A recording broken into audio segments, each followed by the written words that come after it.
The rain was relentless, soaking her thin coat as she stood trembling at the entrance of the tall glass building. Clutching her soaked resume, Emma tried to breathe. Inside that building was her last chance. The final interview. No food in her stomach, no more money in her account. Just one hope. And as the doors opened and the panel turned toward her, she froze. Because sitting at the head of the table was the homeless man she had fed the night before.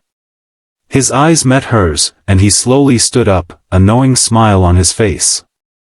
"Miss Carter, please, come in," he said gently. Emma Carter had always believed in kindness, even when the world gave her very little of it in return. Life had never been easy, but in the past 6 months, it had gone from difficult to almost unbearable. Laid off from her retail job due to downsizing, rent overdue by 2 months, and living on instant noodles and tap water, Emma was fighting not to fall apart. Her mother had passed away 2 years ago, leaving her alone in the world. Her only family now was an aging cat named Daisy and the worn photograph of her mother taped to the fridge, one that reminded her to keep going, no matter what. That morning, Emma had scraped together the last contents of her fridge, half a grilled cheese sandwich from 2 days ago, a bruised apple, and a tiny pack of crackers. It wasn't much, but it would have to do. She had a job interview downtown at 10:30 a.m. The last one. She had already applied to over 40 places. This one was different, though, a promising entry-level position at a prestigious marketing firm. If she got this, she could get her life back on track. As she walked toward the subway station in her scuffed shoes, holding her folder tightly, she passed a homeless man sitting on a bench under a broken shelter. He was shivering, his thin blanket soaked through, and his eyes were red from cold and hunger. Emma hesitated. Her stomach growled. But when she looked at him, she saw something more than poverty. She saw pain, humanity, dignity, buried under layers of dirt and despair. Without thinking, she walked over and knelt beside him. "Here," she said softly, offering him her only food. "It's not much, but it's something." He looked at her with disbelief. You sure?" She smiled, though her lips trembled. "We all need a hand sometimes." He took the food slowly, like he wasn't used to kindness. "What's your name?"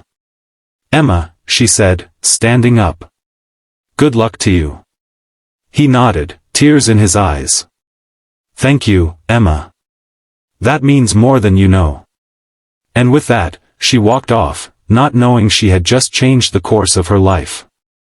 By the time she reached the office, her coat was soaked through. The receptionist barely looked at her as she signed in.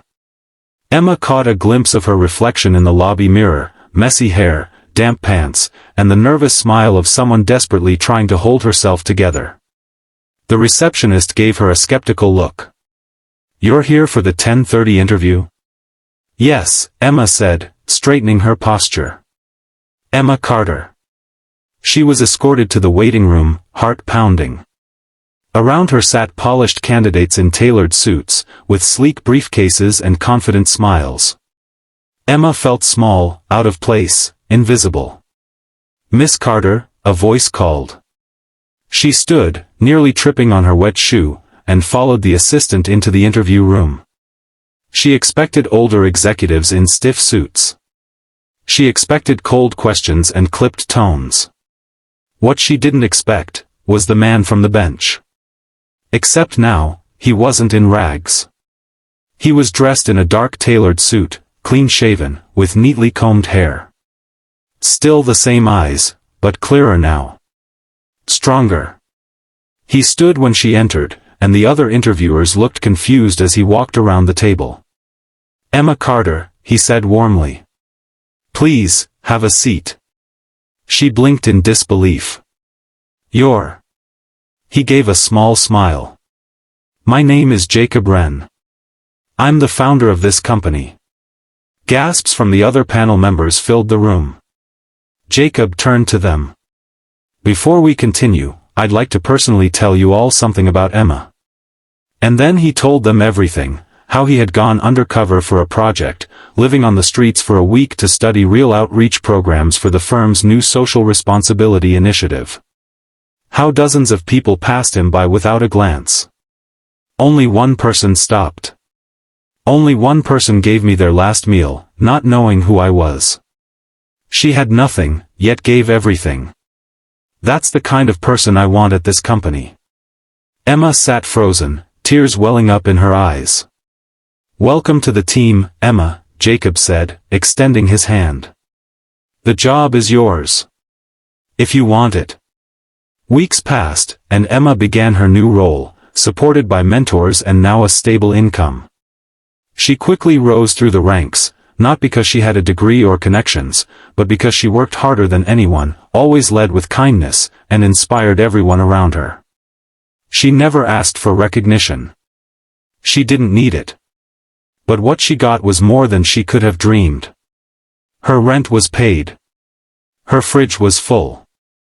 Daisy got a warm blanket and a vet checkup. And for the first time in years, Emma began to feel like she belonged somewhere.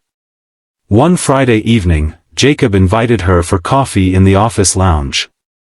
"I want to ask you something," he said. Emma looked up. "We're starting a new department.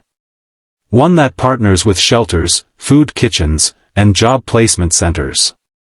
I want you to lead it." She blinked. "Me? You understand what it's like out there," Jacob said gently. "You know how powerful a small act of kindness can be. You gave when you had nothing. That's exactly the kind of leadership this world needs." Tears slid down Emma's cheek. She nodded. "Yes. I'd be honored. Life has a strange way of rewarding those who give without expecting in return. When you act from the heart, even when no one is watching, the universe notices." Emma's story is proof that a single moment of compassion can echo through the walls of power, change a life, and light the way for others. So next time you see someone in need, remember. What you give may seem small to you. But to someone else, it could mean everything. And who knows? They just might show up again. In the place where your future begins.